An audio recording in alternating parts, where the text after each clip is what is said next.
Thank you, Presiding Officer, and I'm grateful to all those members who are here to join me tonight celebrating 10 years since same-sex marriage was legislated for in Scotland by an SNP government.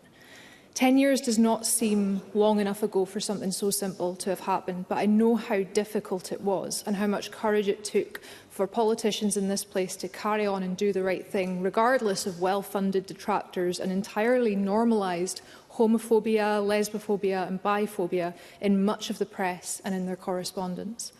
Many colleagues still sitting around me today were part of that fight, alongside campaigners, lobby groups like LGBT Youth Scotland and ordinary people across Scotland who just wanted to marry the person that they love. Over 10,000 couples have since taken advantage of being able to marry, and I wish them all the greatest joy in their marriages and a very happy 10th anniversary this month to those first couples to embrace the change in law. I found it very moving to hear some of their stories repeated in the last few days, and I want to particularly recognise the work of Andrew Henderson, a sports reporter at Highland News and Media, because I can't overstate how important it is for the media to represent real people, real relationships and the benefits of treating people equally. Too often we see the work of a minority of journalists who are looking to generate clicks and comments through outrage rather than reporting for good. But the coverage that Andrew gave in the Inverness Courier today to Kevin Crowe and Simon Long, the first Highland couple to take advantage of same-sex civil partnerships, is thorough and empathetic. There are reflections in the piece about the challenges, despite the law allowing it, that they faced in getting their partnership recognised, the backlash that they faced from locals who wrote to the local newspaper, and the response of the Catholic Church, which they are committed members of. The step forward in legislation here precipitated other changes, like the Church of Scotland and Scottish Episcopal Church allowing members to conduct religious ceremonies for same-sex marriages. And I know how important it is to LGBTQ+ people of faith to be able to marry their loved one in a way that also reflects their faith, and I hope that more churches will follow that example.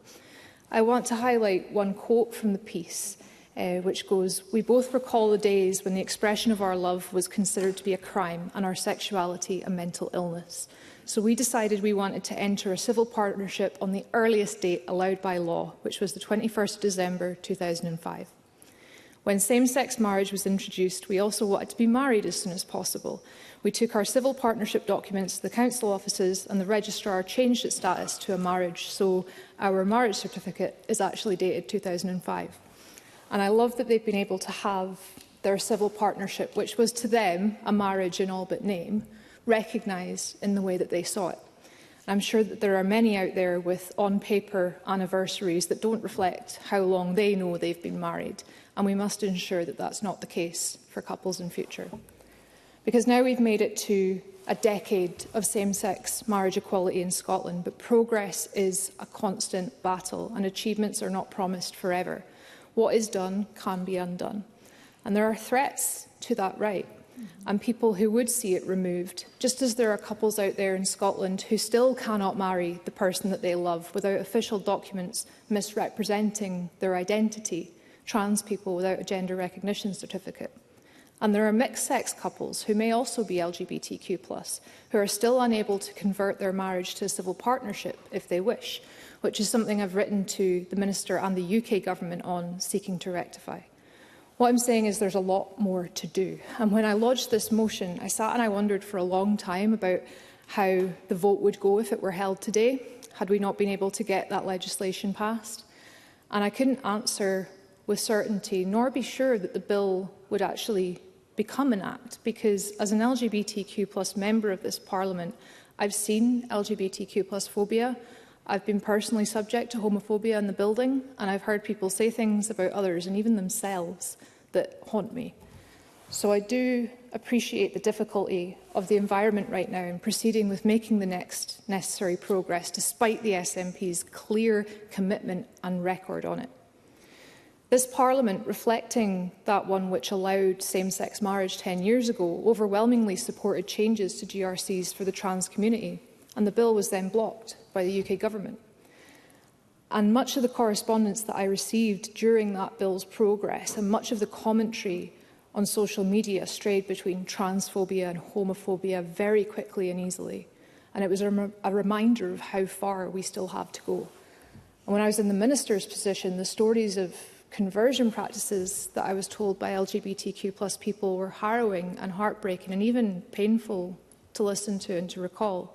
So I can understand why we are struggling to make progress on trans rights, on banning conversion practices, torture, which is sadly and horrifically still being inflicted on LGBTQ+ people in Scotland today, and on non-binary equality. But that doesn't mean that we shouldn't try and make any small steps that are possible and call out the behaviours and the speech which seeks to tear down my community and force us back into the shadows. I would rather lose trying to do the right thing than not attempt it at all, and at least the LGBTQ+ community will be certain that we're on their side.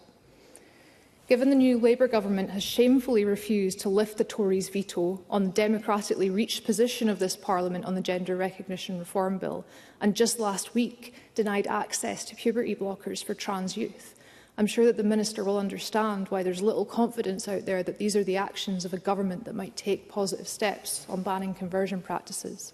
So I'd be very grateful if she could expand on the current position of the Scottish Government on bringing forward the bill that was planned.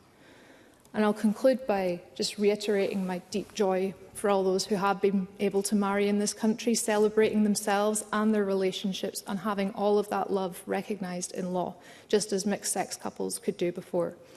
Having seen the often feral reactions to our very presence in public life, I often think that LGBTQ+ people are still just seen as rebels for existing, and I say keep rebelling.